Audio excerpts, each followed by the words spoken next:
সেখানে তারা বলছে শেখ হাসিনা এবং তার দলবল বাংলাদেশের ফিরে আসার ছক কষছে। এই খবরটা এমন এক সময় সামনে আসলো যখন সামনে নির্বাচনের মধ্যে দিয়ে কি তাহলে আওয়ামী লীগের ভাগ্য নির্ধারিত হবে? ফিরতে মরিয়া আওয়ামী লীগ শেষ সময়ের প্রস্তুতি চলছে। দেখেন, আপনি বলতে পারেন যে এই প্রশ্ন কেন, ফিরতে মরিয়া আওয়ামী লীগ? এটা তো সহজ উত্তর, অবশ্যই ফিরতে মরিয়া হয়ে আছে আওয়ামী লীগ। কিন্তু যখনই ওই কথাটা আসলো যে শেষ সময়ের প্রস্তুতি চলছে, এইটার উত্তর কিন্তু আমরা সহজে বলতে পারি না।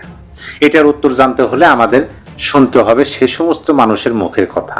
ইউনূস সরকার ক্ষমতা দখলের পর যে আত্মবিশ্বাসী ভাষা ব্যবহার করেছিল সেটার মূল কথা ছিল একটাই, তিনি আন্তর্জাতিক মাঠের খেলোয়াড়, তাই বাংলাদেশকে কারো দরজায় যেতে হবে না, সবাই বাংলাদেশের দরজায় আসবে। কথাটা শোনাতে বড়, কিন্তু অর্থনীতি তো বক্তৃতা দিয়ে চলে না। বাস্তবতা হলো গত 17 মাসে নতুন বিদেশি বিনিয়োগের ঢল তো দূরের কথা, বরং ঝুঁকি বুঝে বহু বিদেশি কোম্পানি চলে গেছে বাংলাদেশ থেকে। আর যে খাতটা বাংলাদেশের অর্থনীতিকে টেনে রেখেছিল, রিজার্ভকে শ্বাস দিয়েছিল, ব্যাংকিং। আসসালামু আলাইকুম দর্শক শ্রোতা, আশা করছি সবাই ভালো আছেন। আলহামদুলিল্লাহ আমিও ভালো আছি। দর্শক শ্রোতা, বাংলাদেশে বর্তমান যে পর্যাপ্ত পরিস্থিতি চলছে তাই নিয়ে আপনাদের সামনে আজকে কিছু গুরুত্বপূর্ণ ভিডিও ফুটেজ নিয়ে আসলাম, যে ভিডিওটি দেখলে আপনারা রীতিমতো অবাক হতে বাধ্য হয়ে যাবেন। দর্শক, আজকে ভিডিও খুবই গুরুত্বপূর্ণ হতে যাচ্ছে, তাই ভিডিওটি কেউ না টেনে শেষ পর্যন্ত ধৈর্য সহকারে দেখে যাবেন, তাহলে মূলত ভিডিওর আসল রহস্যগুলো বুঝতে পারবেন এবং জানতে পারবেন। তো চলেন আপনাদেরকে এক এক করে সবগুলো ভিডিও বিস্তারিত দেখাই। গার্ডিয়ান একটা প্রতিবেদন করেছে, সেখানে তারা বলছে শেখ হাসিনা এবং তার দলবল বাংলাদেশের ফিরে আসার ছক কষছে। এই খবরটা এমন এক সময় সামনে আসলো যখন সামনে নির্বাচনের মধ্য দিয়ে কি তাহলে আওয়ামী লীগের ভাগ্য নির্ধারিত হবে? দর্শক, চলুন একটু বিশ্লেষণ করি।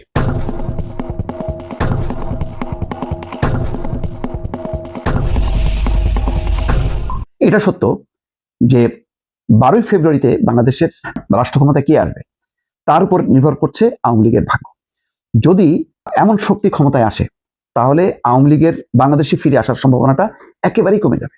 আর যদি এমন এক শক্তি ক্ষমতায় আসে তাহলে হয়তো একটা সম্ভাবনা জাগতে পারে এবং এটি হয়তো একটা রাজনৈতিক মধ্যস্থতায় হতে পারে। কেউ কেউ বলছেন যে শক্তি আসুক না কেন, রাজনৈতিক সরকার ক্ষমতায় আসলেই তারা প্রতিবেশী দেশ ভারতের সাথে নেগোসিয়েশন করতে বাধ্য হবে, নতুবা লম্বা সময় ধরে ভারতের সাথে রেষারেষি করে টিকে থাকা যাবে না। ইতিমধ্যে ভূ রাজনীতি পরিবর্তন হয়েছে, আমেরিকা ঘনিষ্ঠ হয়েছে ভারতের, আর বাংলাদেশ এখন ভারতের উপর বিরক্ত বা তাদেরকে আস্থায় না নিলেও আমেরিকার ব্যাপারে তাদের কিন্তু একেবারে পুরোপুরি আস্থা আছে যে আমেরিকা বাংলাদেশকে রক্ষা করবে। তো তাই যদি হয় তখন আমেরিকা আর ভারত যখন মিত্র হবে এবং বাণিজ্য চুক্তির মধ্য দিয়ে তারা কিন্তু অলরেডি মিত্রতায় পরিণত হয়েছে, এই মিত্রতা শুধু বাণিজ্যের মধ্যে সীমাবদ্ধ থাকবে না, এর একটা রাজনৈতিক দিকও উন্মোচিত হবে। সেই ঘনিষ্ঠতা যত বাড়বে আওয়ামী লীগের বাংলাদেশে ফিরে আসার সম্ভাবনা জাগ্রত হবে। জামাত যদি চরম আওয়ামী লীগ বিরোধীও হয়, জামাত আমেরিকাকে উপেক্ষা করতে পারবে না, জামাত ভারতকে উপেক্ষা করতে পারবে না। অনেকে বলেন তলে তলে ভারতের কূটনীতিকদের সাথে আলোচনা হয়েছে, ভারতের প্রজাতন্ত্র দিবস উপলক্ষে জামাতের নেতারা গেছেন এবং ভারতের কূটনীতিকরা জামাতের আমিরের অসুস্থতার সময় তার বাসায় এসেছেন। যদিও সেই ঘটনা প্রকাশ করা নিয়ে একটু বেশ নাটকীয়তা দেখা গেছে, কিন্তু শেষ পর্যন্ত এটা প্রমাণিত হয়েছে ভারতের সাথে একটা যোগাযোগ ইতিমধ্যে গড়ে উঠেছে জামাতের। এখন এই যোগাযোগের যে অবস্থাটা, সেই অবস্থায় সামনে নির্বাচনে যদি জামাত ক্ষমতা আসে তাহলে কি তারা চরম ভারত বিরোধী এখন যে মনোভাব, আওয়ামী লীগ বিরোধী যে মনোভাব, সেটা কি রাখতে পারবে? এটা একটা অসম্ভব ব্যাপার হবে। আর যদি রাখতে চায় তাহলে যে অস্থিরতা তৈরি হবে তাতেও জামাতের অবস্থা ভালো হবে না, কারণ আভ্যন্তরীণ রাজনৈতিক শক্তি তার একটা বড় একটা শক্তি বিরোধিতায় থাকবে, অন্যদিকে বহির্বিশ্বের চাপ সব মিলায় একটা এলোমেলো পরিস্থিতি হবে। অন্যদিকে বিএনপি যদি ক্ষমতায় আসে তাহলে কি হবে? বিএনপি ক্ষমতায় আসলে যেটা হবে সেটা হলো, বিএনপি তুলনামূলকভাবে তারা মনে করছে যে, কেউ কেউ বলেন, এটা তারা বলছে আমি এটা বলবো না, কেউ কেউ মনে করেন জামাতের যে ধরনের উত্থান ঘটছে, যে ধরনের আগ্রাসী মনোভাব, এটাকে হ্রাস টানতে গেলে বিএনপির একার পক্ষে সম্ভব না। সেখানে আওয়ামী লীগ যদি বাংলাদেশের রাজনীতিতে আবার প্রবেশ করতে পারে যে কোনো ফর্মে, শেখ হাসিনার আওয়ামী লীগ হোক বা অন্য নেতার নেতৃত্বে যদি আওয়ামী লীগ বাংলাদেশে আবার কার্যক্রম শুরু করতে পারে তাহলে জামাত কিন্তু অনেকটা পিছিয়ে যাবে এবং বলা যায় যে জামাত আবার তৃতীয় অবস্থানে চলে যাবে। তো এই অবস্থায় জোর সম্ভাবনা আছে যে 12 তারিখের পর হয়তো রাজনৈতিক পরিস্থিতি যাই হোক না কেন, ক্ষমতায় বিএনপি আসুক অথবা জামাত আসুক, আওয়ামী লীগ হয়তো শেষ পর্যন্ত আবার আসবে এবং সেইটা নিয়েই তারা আলোচনা করে। দেখেন প্রথমেই তারা কিভাবে, মানে রিপোর্টের প্রথম অংশটাই বাংলাদেশে তারা অপরাধী এবং পলাতক হিসেবে বিবেচিত, তাদের বিরুদ্ধে মানবতা বিরোধী অপরাধ, হত্যা, রাষ্ট্রদ্রোহ বা অর্থ আত্মসাতের অভিযোগ রয়েছে। কিন্তু কলকাতার শপিং মলের জরাজীর্ণ ফুড কোর্টে আরাম করে ব্ল্যাক কফি আর ভারতীয় ফাস্ট ফুড খেতে খেতে আওয়ামী লীগের নির্বাসিত রাজনীতিবিদরা রাজনীতিতে ফেরার সব ছক করছেন। এই গার্ডিয়ানের রিপোর্টে বলা হচ্ছে প্রায় 600 বেশি নেতাকর্মী কলকাতায় অবস্থান করছেন, আরো অন্যান্য জায়গায় আছে, এবং তারা নিয়মিতভাবে কলকাতা থেকে দিল্লিতে যাচ্ছেন। এবং দিল্লিতে বলা হচ্ছে যে সুরক্ষিত ভবন, সেখানে ভারতের রাজধানীর দিল্লির এক সুরক্ষিত এবং গোপন আস্তানা থেকে হাসিনা দিনের একটা বড় সময় বাংলাদেশে থাকা তার কর্মী সমর্থকদের সঙ্গে দলীয় সভা এবং ফোনালাপে ব্যয় করেন। তার রাজনৈতিক কর্মকাণ্ডগুলো পরিচালিত হয় ভারতের সতর্ক নজরদারিতে। শেখ হাসিনা ক্ষমতায় থাকাকালে তার ঘনিষ্ঠ মিত্র ছিল ভারত। তাকে প্রত্যার্পণের জন্য বাংলাদেশের অনুরোধও এড়িয়ে গেছে দেশটি, অর্থাৎ বাংলাদেশ যে অনুরোধ করেছিল সেই অনুরোধে সাড়া দেয়নি। এবং বলা হচ্ছে যে এই মুহূর্তে আওয়ামী লীগকে একটা সবচেয়ে বড় সহায় হচ্ছে ভারত। নরেন্দ্র মোদী কলকাতা হোক, দিল্লি হোক, সমস্ত জায়গায় যেখানে বাংলাদেশি হলে ধরে ধরে বাংলাদেশে পুশিন করতেছে, সেখানে কিন্তু এই আওয়ামী লীগের নেতাকর্মীরা নিরাপদ। কেউ কেউ বলছে তাদের কাছে নাকি বিশেষ কার্ড আছে, সেই কার্ডটা তারা দেখাচ্ছে, এবং ওই কার্ড দেখালেই ভারতের নিরাপত্তার সংস্থার কেউ তাদেরকে টাচ করে না। তাদের ভিসা মেয়াদ থাকুক বা না থাকুক, তারা মানে নিরাপদে ভারতের যে কোনো প্রান্তে যেতে পারে। সাদ্দাম হোসেন নিয়মিতভাবে বৈঠক করেন। তিনি বলছেন আমাদের নেত্রী শেখ হাসিনা বাংলাদেশের লোকজনের সঙ্গে, আমাদের কর্মী সমর্থক, পেশাজীবী সবার সঙ্গে যোগাযোগ করছেন। ভবিষ্যতের সংগ্রামের জন্য তিনি দলকে প্রস্তুত করছেন এবং বলছেন যে তিনি, আমাদের নেত্রী খুবই আশাবাদী, তিনি বাংলাদেশে ফিরবেন। আমরা বিশ্বাস করি শেখ হাসিনা বীরের বেশে ফিরবেন।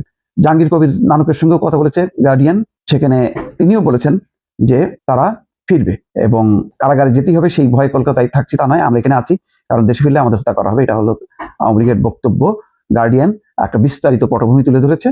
মোট কথা আওয়ামী লীগও এখন অপেক্ষা আছে 12 তারিখে। এই কারণে 12 তারিখ নির্বাচনে তারা আনুষ্ঠানিকভাবে অংশ নেবে না, কিন্তু এই নির্বাচনটা হোক, বিএনপি বা জামাত ক্ষমতায় আসলে তাদের সাথে ভারত দর কষাকষি করে আওয়ামী লীগের একটা ব্যবস্থা করবে, এইরকম একটা অপেক্ষায় তারা এখন দিন গুনছেন। দর্শক, আসসালামু আলাইকুম।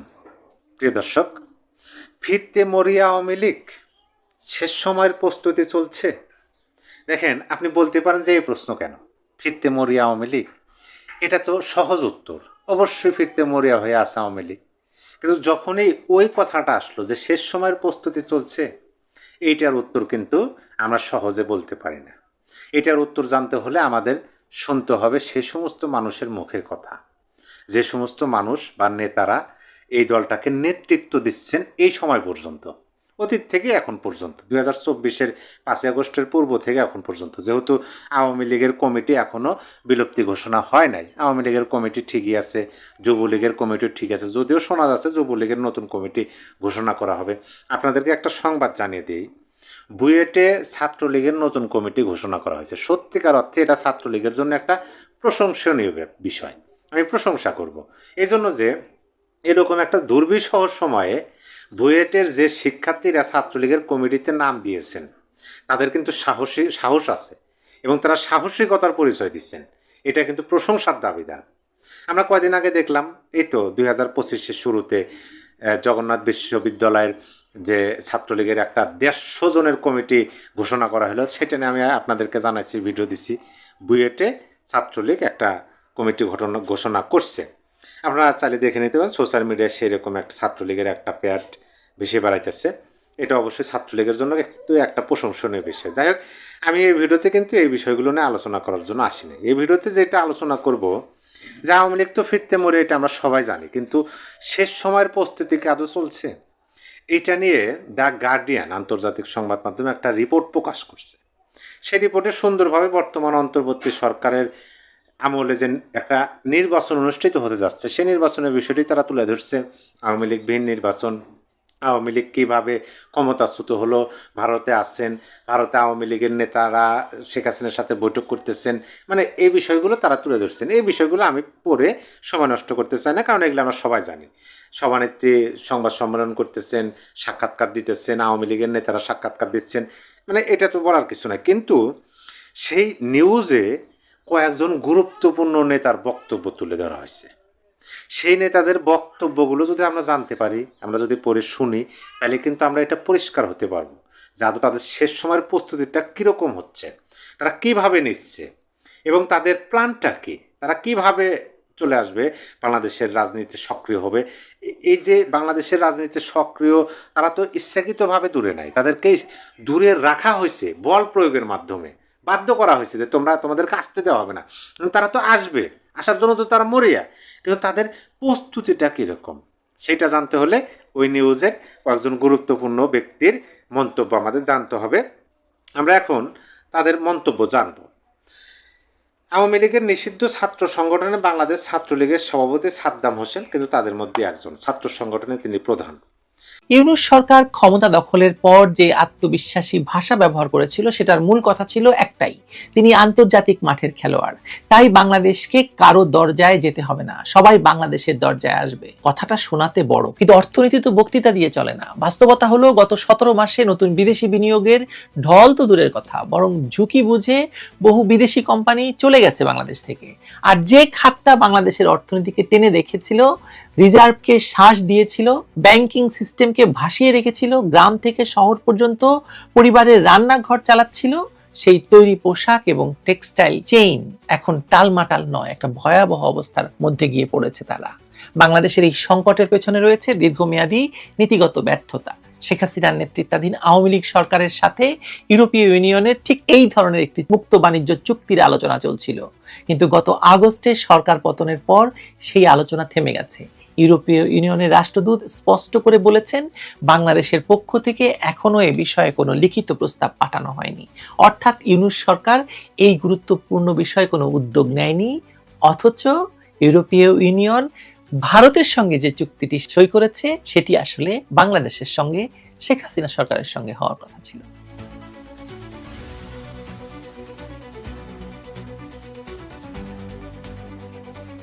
বাংলাদেশের অর্থনীতির আকাশ থেকে যে কালো মেঘ সরছে না তা এখন আর কেবল আশঙ্কার পর্যায়ে নেই, তা রীতিমতো বজ্রপাতের মতো আঘাত হানতে শুরু করেছে। বর্তমান অবৈধ ইউনূস সরকার ক্ষমতা দখল করার পর গত 17 মাসে জাতিকে যে স্বপ্ন দেখিয়েছিল তার সঙ্গে বাস্তবতার ফারাক যোজন যোজন। ডক্টর ইউনূস নিজেকে আন্তর্জাতিক মাস্টারমাইন্ড বা বৈশ্বিক ব্র্যান্ড হিসেবে উপস্থাপন করেছিলেন, হায়ার করেছিলেন লুৎফে সিদ্দিকী, আশিক চৌধুরীর মতো তরুণ লাফাড়ু বিমান বালকদেরকে। বলা হয়েছিল তার ব্যক্তিগত ইমেজ এবং এই সব লাফাড়ু বালকেরা বিদেশ থেকে বাংলাদেশে সমস্ত বিনিয়োগ নিয়ে আসবেন, কাউকে আর দাঁড়ে দাঁড়ে ঘুরতে হবে না। কিন্তু নিষ্ঠুর বাস্তবতা হলো গত 1.5 বছরে নতুন কোনো বিদেশি বিনিয়োগ তো আসেইনি, বরং চলমান অস্থিতিশীলতা এবং নীতিহীনতার কারণে বহু বিদেশি কোম্পানি তাদের ব্যবসা গুটিয়ে ভিয়েতনাম বা ভারতের দিকে পা বাড়িয়েছে। অর্থনীতির মেরুদণ্ড হিসেবে পরিচিত তৈরি পোশাক শিল্প বা রেডিমেড গার্মেন্টস এখন কার্যত লাইফ সাপোর্টে। এরই মধ্যে ইউরোপীয় ইউনিয়ন ভারতের সঙ্গে যে ঐতিহাসিক মুক্ত বাণিজ্য চুক্তি বা এফটিএ স্বাক্ষর করেছে তা বাংলাদেশের কফিনে শেষ পেরেক ঠুকে দেওয়ার শামিল। অথচ কথা ছিল ইউরোপের সঙ্গে বাংলাদেশের কূটনৈতিক এবং বাণিজ্যিক সম্পর্ক আরো গভীর হবে, কিন্তু বাস্তবে দেখা গেল যে চুক্তিটি বাংলাদেশের অস্তিত্ব রক্ষার জন্য জরুরি ছিল, যেটি ঠিক সেই চুক্তিটি ইউরোপীয় ইউনিয়ন করলো ভারতের সঙ্গে। এর ফলে বাংলাদেশের পোশাক শিল্পের ভবিষ্যৎ এখন এক অতল গহ্বরের মুখে। পরিস্থিতি কতটা ভয়াবহ তার প্রমাণ মেলে বাংলাদেশ টেক্সটাইল মিলস অ্যাসোসিয়েশন বা বিটিএমএ সাম্প্রতিক একটি ঘোষণা দিয়েছে। আগামী 1 ফেব্রুয়ারি থেকে দেশের সব টেক্সটাইল মিল অনির্দিষ্টকালের জন্য বন্ধ রাখার সিদ্ধান্ত নিয়েছে সংগঠনটি।